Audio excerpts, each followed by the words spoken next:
आज जो हाहाकार मची है संसार के अंदर, किसी भी भाग में जाकर देख लो या किसी और फील्ड में देख लो, एक माया कमाना उद्देश्य बना रखा प्राणी ने, चाहे झूठ बोल के, चाहे रिश्वत लेके, चाहे हेरा फेरी करके। किस लिए? कि कोठी बनाऊंगा, अपने बच्चों को अच्छी शिक्षा दूंगा,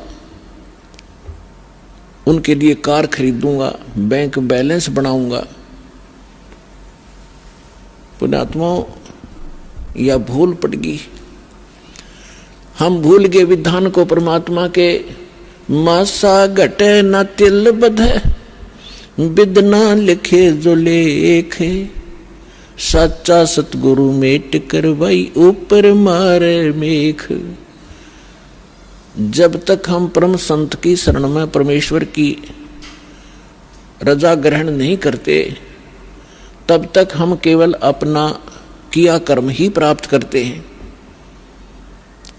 उसके अंदर एक नए पैसे का कोई भी परिवर्तन नहीं हो सकता। यदि कोई 2 नंबर का पैसा इकट्ठा करके और धनी बनना चाहता है, पुण्यात्माओं, समय आने पर उसके लिए बहुत बुरी बनेगी। बहुत से प्रमाण हमारे पास हैं और प्रत्येक व्यक्ति जब इस ज्ञान को सुनता है उसको अपने किए कर्म का आभास भी होता है।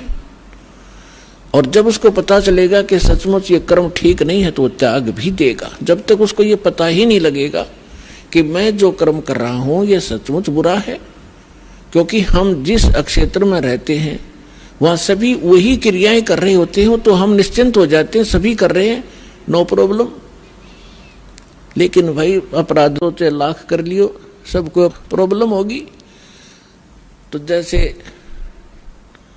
एक व्यक्ति जब इस ज्ञान से परिचित हुआ, ज्ञान से भी तभी परिचित हुआ जब उसका सर्वनाश हो लिया। वैसे तो हम भगवान को एक सेकेंडरी थिंग मानते हैं, देख लेंगे टाइम मिला तो कभी मत्था टेक आवाएंगे, किसी गुरु जी के पास चले जावांगे, बाकी समय अपना धन कमाएंगे। और वो भी उसके लिए वरदान होता है जब उसके ऊपर ऐसा कहर टूट जाए और भगवान की याद आ जाए। एक व्यक्ति बता रहा था कि मैं घना निकम्मा आदमी था। अब पता चला कि मैं निकम्मा था, जब तक मैं घना अच्छा मान रहा था अपने आप को। मेरी एक टेप रिकॉर्डर की दुकान थी, रिपेयर एंड सेल की। उस समय ये सोनी की कैसेट चली थी, बहुत पुरानी बात है, और वो बहुत कॉस्टली होती थी, 30-30, 35-35 रुपए की आती थी। और मैं वो डुप्लीकेट तैयार करता था एज इट इज, जो मुझे इंक्लूडिंग रिफल और उसका कवर 2 रुपए की पड़ती थी, मैं 32 रुपए लेता था। तो भोली आत्मा 35 की बजाय 32 में मेरे पास लेने आते थे, और फिर वो कुछ दिनों में खराब हो जाती। तो मैं कहता भाई देख ले कंपनी की है, मैं क्या करूं, तेरे टेप में गड़बड़ होगी। बहुत से पैसे इकट्ठे किए, इकलौता पुत्र था, सोचा था बच्चे को घना धनी बनाकर मरूंगा, इसको सारी सुख दूंगा। वो बच्चा ही बीमार हो गया, लड़का इकलौता पुत्र था।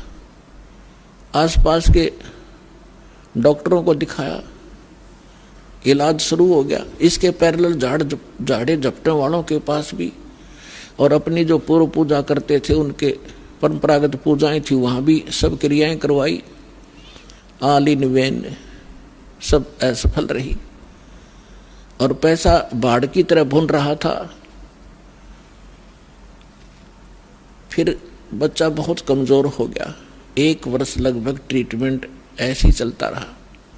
कभी थोड़ी सी राहत मिल जाए, फिर ज्यादा हो जाए, फिर राहत मिल जाए।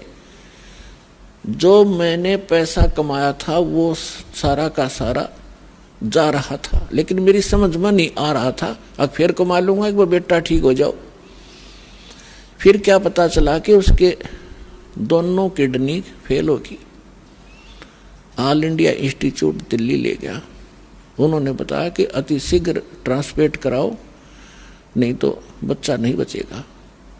जैसे तैसे किसी से कह सुनकर और एक गुर्दा प्राप्त किया।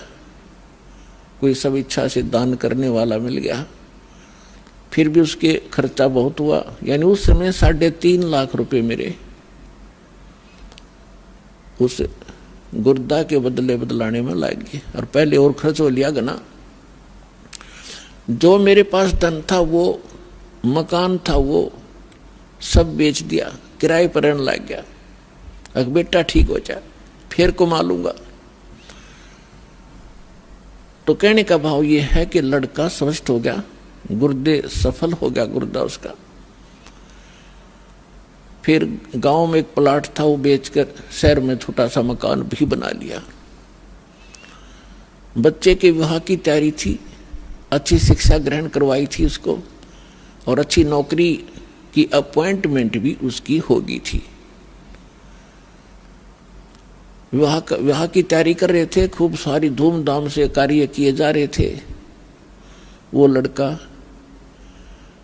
एक अपनी कार में जा रहा था, एक गाड़ी से टकरा गया, ट्राले तय, यानी बस दुर्घटना में उसकी मृत्यु होगी। बस में जा रहा था। अब इकलौता पुत्र था, जिसको सुखी देखना चाहता था, दुनिया को लूट रहा था। फिर मेरा वो लड़का भी ना रहा, टक्कर मार के रो रहा था। फिर ऐसे ही आपका कोई भक्त मिला, उसने मुझे एक कैसेट दी। तब मुझे अपने किए कर्म का आभास हुआ और मेरा सर्वनाश हुआ। तो तब मैं परमात्मा की तरफ चला, ना तो शायद मैं भगवान भी याद नहीं करता। तो पुण्यात्माओं, परमात्मा कहते हैं, तुमने दरगाह का उस मैल नहीं देखा, धर्मराज के तिल तिल का लेखा। तुमने वहां देखा नहीं भगवान का, वहां कैसे अकाउंट होता है। एक पाई भी एक नए पैसे का वहां हेरा फेरी नहीं होगी। आपका किया कर्म एज ए फिल्म आपके सामने चल पड़ेगा, जहां आप ना नौकर करोगे, यस करते चलोगे तो ठीक है। जहां ये कहोगे ऐसा मैंने नहीं किया, फिल्म चला देगा धर्मराज। क्योंकि एक हमारे अंदर फीड होती है, एक उसके पास फैक्स हो जाती है डेली। तो जब आपको ये ज्ञान होगा कि ऐसा जुल्म क्यों करें, जो भोगना इतना बुरी तरह पड़ता है, तो उस समय आपको कैसा महसूस होगा, भगवान बताते हैं। जैसे किर का जहर का रंग होरी हो, कहो कौन तिस खावे राम रंग होरी हो। यदि आप होली यानी होली मनाना चाहते हो, खुशी मनाना चाहते हो, तो परमात्मा के इस राम नाम की होली में आप समावेश कर लो। इसमें ये राम नाम की होली में आप अपना पार्ट कर लो, हिस्सा कर लो, यानी पूर्ण संत को गुरु बना लो। और यदि आप यहाँ भी सुखी होना चाहते हो, परमात्मा की शरण ग्रहण करो। और फिर परमात्मा के ज्ञान के आधार से भक्ति करोगे, दान धर्म करोगे, तो आपको वो समर्थ परमात्मा आपके भाग्य में ना होगा तो भी देगा। हम जब तक परम संत के माध्यम से और परमेश्वर उस परम अक्षर ब्रह्म कबीर परमेश्वर की शरण ग्रहण नहीं करते, तब तक हम अपना केवल जो पूर्व जन्म का संस्कार है वही प्राप्त होता है। चाहे बुरा है तो बुरा मिलेगा, अच्छा है तो अच्छा मिलेगा। और जो पुण्यकर्मी प्राणी हैं, आज वो बड़े बड़े सेठ बने हैं, कोई राजनेता बना है, कोई अभिनेता बना है, कोई IAS IPS बना है, कोई डॉक्टर इंजीनियर बना है, कोई जज बना है, कोई एडवोकेट बना है। तो ये पिछले जन्म के घने पुण्यकर्मी प्राणी हैं। और ये सारा जीवन खोटे कर्म करें, चलो सभी तो नहीं करते, चाहे वो सारे जीवन में कितनी गलतियां करें, कितने 2 नंबर के काम करें, उनके पिछले पुण्य उनको प्राप्त होंगे ही होंगे। और उनको एक सबसे बड़ा धोखा ये रहेगा कि हमारा कुछ बिगड़ा को नहीं, हमारा क्या बिगड़ गया, वो फलाने ने ऐसा कर दिया, दकड़ियों ने ऐसा कर रहा था, राज भी वो सुखी है। तो उनके साथ साथ और भी उसी आग में गिरते चले जाएंगे।